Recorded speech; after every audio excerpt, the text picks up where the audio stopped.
تھے، چاہے کوئی بھی ہو.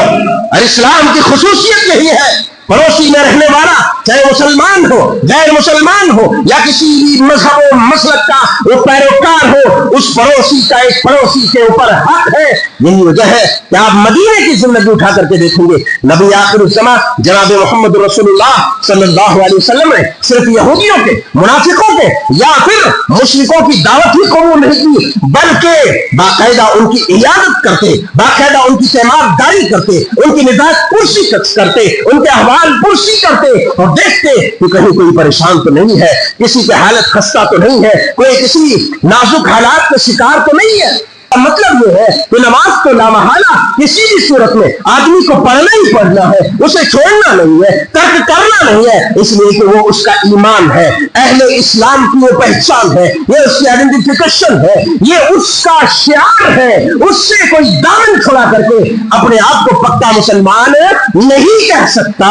جب تم نمازوں کا اہتمام کرو گے تم بے شمار فتنوں سے بچ جاؤ گے. نماز پڑھو گے دنیا میں اللہ نیک نامی عطا کرے گا، تم نماز ادا کرو گے لوگ تمہیں سماج میں اچھائی کے ساتھ پکاریں گے، لوگ تمہارے نام کے ساتھ اچھے القابات لگائیں گے، اللہ اکبر عزت کے ساتھ تمہیں پکاریں گے. اس لیے کہ نماز سراپا ایمان ہے، نماز سراپا عزت ہے، نماز سراپا کرامت ہے، نماز سراپا کرامت ہے، نماز سراپا شرافت کی بڑی عظیم نشانی ہے. اس لیے نماز قائم کیا کرو. خدا کی قسم الگ ہی بات ہے نماز ادا کرنے والوں کی، الگ ہی ضیافت ہے نماز ادا کرنے والوں. اللہ عز و جل فی القرآن المجید والفرقان الحمید. فاعوذ باللہ السمیع العلیم من الشیطان الرجیم من حمزه ونفخه ونفثه. بسم اللہ الرحمن الرحیم. وأقم الصلاة طرفي النهار وزلفا من الليل إن الحسنات يذهبن السيئات ذلك ذكرى للذاكرين. سبحانك لا علم لنا إلا ما علمتنا إنك أنت العليم الحكيم. رب اشرح لي صدري ويسر لي أمري واحلل عقدة من لساني يفقهوا قولي. رب زدني علما اللهم ارزقني فهما اللهم انفعنا بما علمتنا وعلمنا ما ينفعنا وزدنا علما. ربنا يسر ولا تعسر وتمم بالخير. حاضرین گرامی، نوجوانان قوم ملت، خواتین ملت اسلامیہ، گزشتہ خطبے میں مسلم شریف کتاب الفتن کی ایک حدیث مبارکہ کی شرح پیش کی جا رہی تھی اور حدیث پاک کا نصف یعنی آدھا حصہ تقریباً ہوا تھا. اسی حدیث پاک کی شرح کی تکمیل آج کے اس خطبہ جمعہ میں کرنے کی کوشش کی جا رہی ہے. اللہ وحدہ لا شریک سے دعا ہے کہ مولا کریم مجھے حدیث پاک کا صحیح مفہوم، معانی و مطالب کما حق ہو آپ سب کے سامنے رکھنے کی، پیش کرنے کی توفیق ارزانی فرما. اسی طرح سے ہم سب کو سننے اور کما حق ہو عمل کرنے کی توفیق عطا فرما. قبل ازیں کی حدیث پاک پڑھی جائے. آیت کریمہ جو سورہ ہود کی میں نے پڑھی ہے، اللہ فرماتے ہیں وَأَقِمِ الصَّلَاةَ طَرَفَيِ النَّهَارِ وَزُلَفًا مِنَ اللَّيْلِ، کہ دن کے دونوں کناروں، دونوں سروں میں تم نماز قائم کرو. وَزُلَفًا مِنَ اللَّيْلِ، اور رات کی بھی کچھ ساعتوں میں، کچھ گھڑیوں میں کیا کرو؟ نماز قائم کرو، نماز ادا کرو. ان الحسنات یذہبن السیئات، یقیناً نیکیاں برائیوں کو لے جاتی ہے، یعنی نیکیاں برائیوں کو مٹا دیتی ہے. ذالک ذکریٰ للذاکرین، یہ نصیحت ہے نصیحت حاصل کرنے والوں کے لیے. حدیث پاک حضرت حذیفہ بن یمان رضی اللہ تعالی عنہ بیان فرماتے ہیں سمعت رسول اللہ صلی اللہ علیہ وسلم یقول فتنة الرجل في أهله وماله ونفسه وولده وجاره يكفرها الصيام والصلاة والصدقة والأمر بالمعروف والنهي عن المنكر. یہ حدیث پاک تھی جو کتاب الفتن مسلم شریف کی ہے. حضرت حذیفہ بن یمان رضی اللہ تعالیٰ عنہ بیان فرماتے ہیں جیسا کہ آپ نے سماعت فرمائی حدیث کہ رسول اکرم صلی اللہ علیہ وسلم کو ارشاد فرماتے ہوئے سنا کہ ہر آدمی کے لیے فتنہ اس کے گھر والوں میں ہے, اس کے مال میں ہے, ونفسہ اس کے نفس میں, خود اس کی ذات میں ہے, وولدہ اس کی اولاد میں ہے, وجارہ اور اس کے پڑوسیوں میں بھی اس کے لیے فتنہ ہے. حدیث پاک کی تشریح آپ نے سماعت فرمائی تھی اور میں نے وہ ترتیب جو حدیث پاک کی ہے اس کی بھی حکمت آپ کے سامنے رکھنے کی کوشش کی تھی کہ اللہ کے رسول صلی اللہ علیہ وسلم نے جو بھی ترتیب ایک ایک فتنوں کو گنایا ہے, جہاں سے انسان کے لیے فتنہ اٹھتا ہے یا جہاں سے انسان مار کھا سکتا ہے, اپنے ایمان کو داغدار کر سکتا ہے, وہ کس طریقے سے اس کے اندر حکمت ہے, اس کے اندر مصلحت ہے جو ایک کے بعد ایک اللہ کے پیارے حبیب علیہ الصلوۃ والسلام نے بیان فرمائی ہے. سب سے پہلے فرمایا تھا کہ ایک انسان کا فتنہ اس کے گھر والوں میں ہے. میں نے وضاحت کی تھی کہ کیسے اس کے گھر والوں میں, اس کی بیوی میں, اس کے اہل و عیال میں کس طریقے سے فتنہ ہے. ومالہ اس کے مال میں اس کے لیے کس انداز کا فتنہ ہے, کیسے فتنہ رونما ہو سکتا ہے, کیسے اس کے ایمان کو داغدار کر سکتا ہے, کیسے اس کے اخلاق کو اس کے عادات و اطوار اور اس کی ذات اور اس کی عزت و ناموس کو کیسے تباہ و برباد کر سکتا ہے.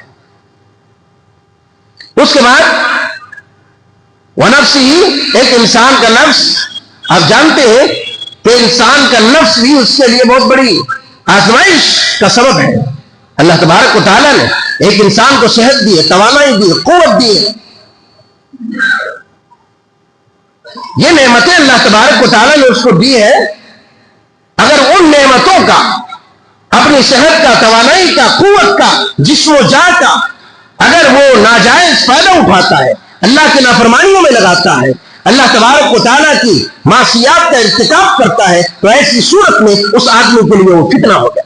ایک آدمی کو جوانی ملی, ایک آدمی کو صحت ملی, توانائی ملی, قوت ملی, مگر بجائے اللہ کی رضا حاصل کرنے کے, اللہ کے خوشنودی حاصل کرنے کے اپنی جوانی کو لگاوے, بلکہ رنگرلیوں میں, عیاشیوں میں, بدبستیوں میں اور اللہ تعالیٰ کی نافرمانیوں میں اپنی جوانی کو قربان کرے. اس آدمی کے لیے اس سے بڑا اور فتنہ کیا ہو سکتا ہے.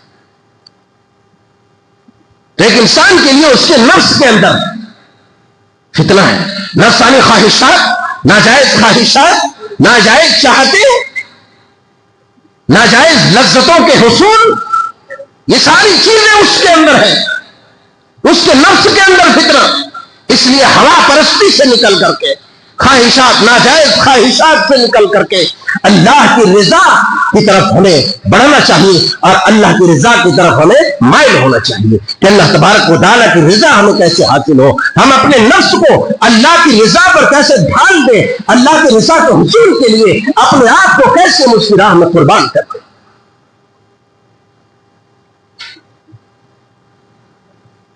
ونفسہ وجارہ اور اس کے پڑوسی میں اس کے لیے فتنہ ہے.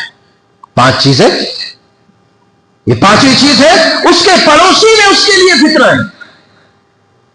پڑوسیوں کا فتنہ بہت ہی خطرناک فتنہ ہے.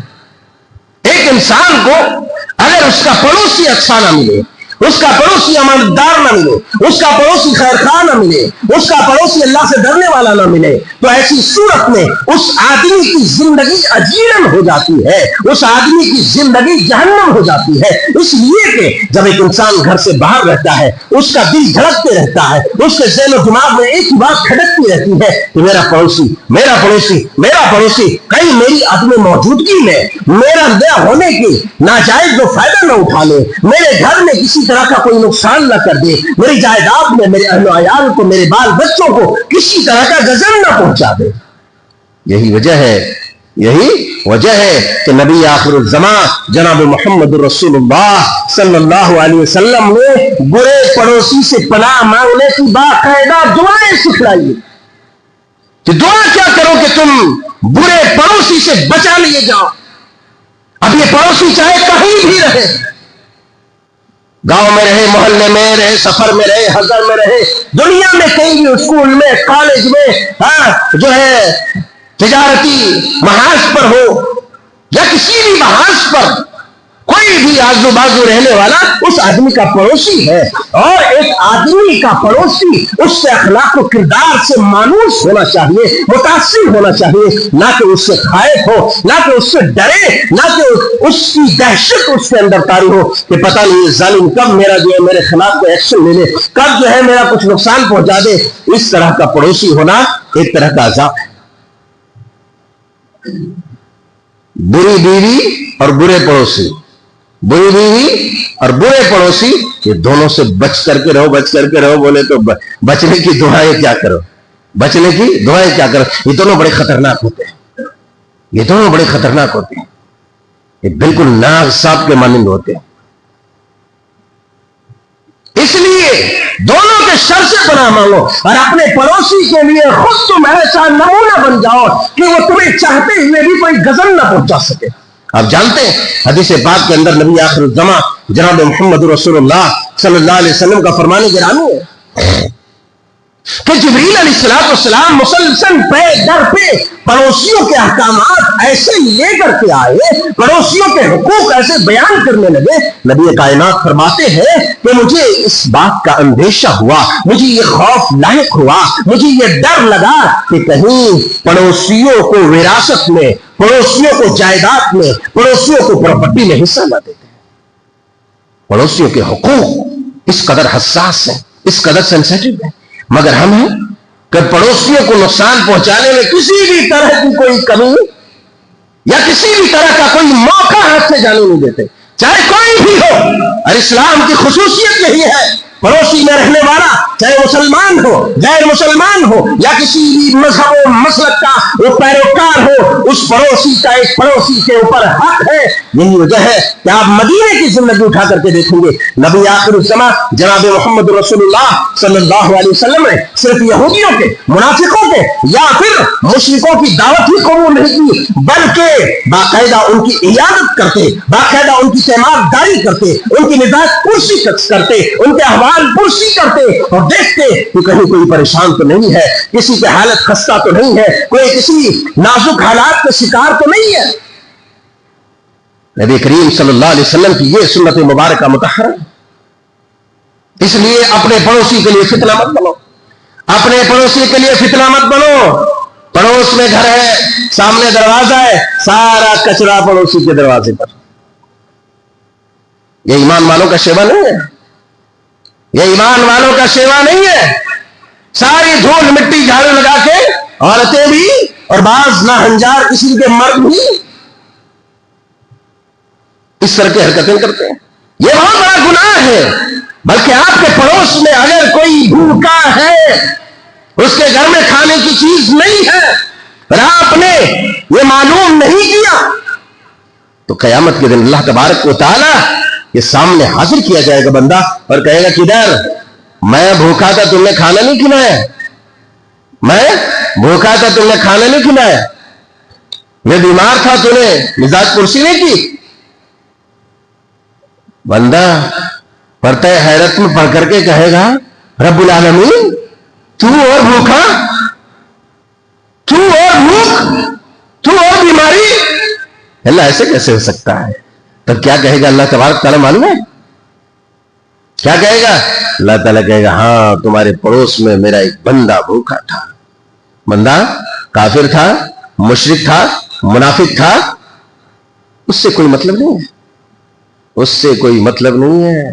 کسی بھی مذہب کا ماننے والا تھا، کوئی بھی تھا، اللہ کہے گا میرا بندہ بھوکا تھا، تم نے اس کی احوال پرسی نہیں کی، تم نے اس کو کھانا نہیں کھلایا. میرا بندہ بیمار تھا، تم نے اس کی احوال پرسی نہیں کی، تو گاڑی پھنس جائے گی. اسی لیے وجارہ اپنے پڑوسیوں کے لیے نعمت بن جاؤ، اپنے پڑوسیوں کے لیے خیر خواہ بن جاؤ، اپنے پڑوسیوں کے لیے مہربان بن جاؤ، دشمن نہ بنو۔ بہرحال قصہ مختصر۔ آئیے اب یہ 5 جو فتنے جہاں سے رونما ہو سکتے تھے اس کا علاج شریعت نے کیا بتلایا؟ شریعت نے 5 فتنے گنائے۔ فتنۃ الرجل فی اہلہ ومالہ ونفسہ وولدہ وجارہ، یہ 5 فتنے، اور ان فتنوں کے انسداد کے لیے، اس کے سد باب کے لیے، اس سے بچنے کے لیے کیا طریقہ کار شریعت نے بتلایا ہے، اس طریقے پر ہمیں اور آپ کو غور کرنا ہے۔ یہ بہت خطرناک ہے۔ فرمایا یکفرہ الصیام، سب سے پہلا جو حربہ ہے، سب سے پہلا جو حربہ ہے بچنے کا، سب سے پہلا حربہ جو بچنے کا ہے وہ یکفرہ الصیام، صلاۃ، نماز ہے، صیام ہے، روزہ ہے، سب سے پہلی چیز۔ اس کے بعد فرمایا والصلاۃ، یہاں بھی ترتیب میں دیکھو، ہونا تو یہ چاہیے تھا کہ پہلے صلاۃ کا ذکر کرتا ہے، پہلے نماز کا ذکر کرتا ہے، مگر پہلے صیام کا ذکر کر دیا ہے۔ اس میں بھی کچھ حکمت ہے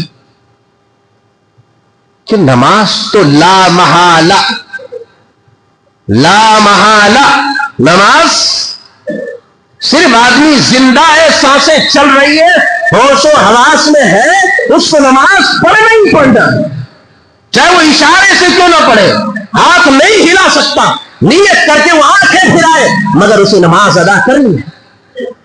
شریعت میں یہ آسانی بھی ہے اور یہ اللہ کی رحمت کے حصول کا ایک بہت بڑا ذریعہ اور بہت بڑا سبب بھی ہے، بہت بڑا ذریعہ اور بہت بڑا سبب بھی ہے۔ اللہ والوں، پیچھے لوگ کھڑے ہیں، ذرا سامنے جگہ دے دیں گے مہربانی ہوگی، کیونکہ آپ کے کندھوں کو پھاندتے ہوئے جب آئیں گے تو آپ کی شرافت و وقار کو یہ ناگوار گزرے گی، اس لیے سامنے جب جگہ ہے تو سامنے آ جائیے۔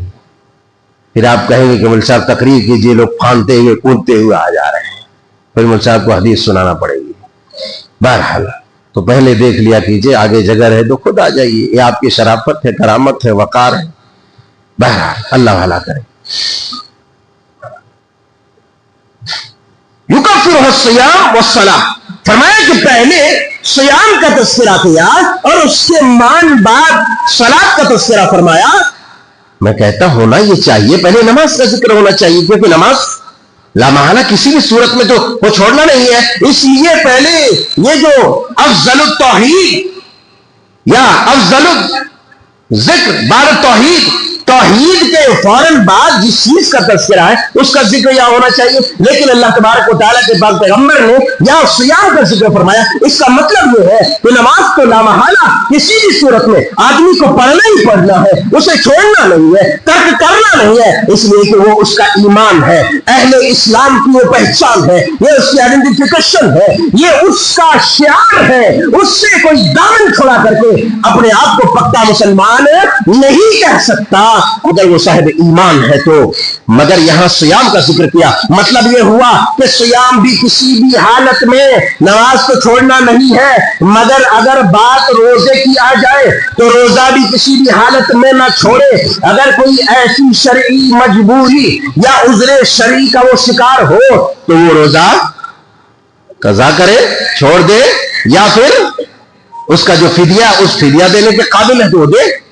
اور ایک نقطہ یہاں پر ہے کہ جو فرض روزے ہیں ان فرض روزوں کے علاوہ بھی آدمی کیا کرے، نفلی روزہ رکھے۔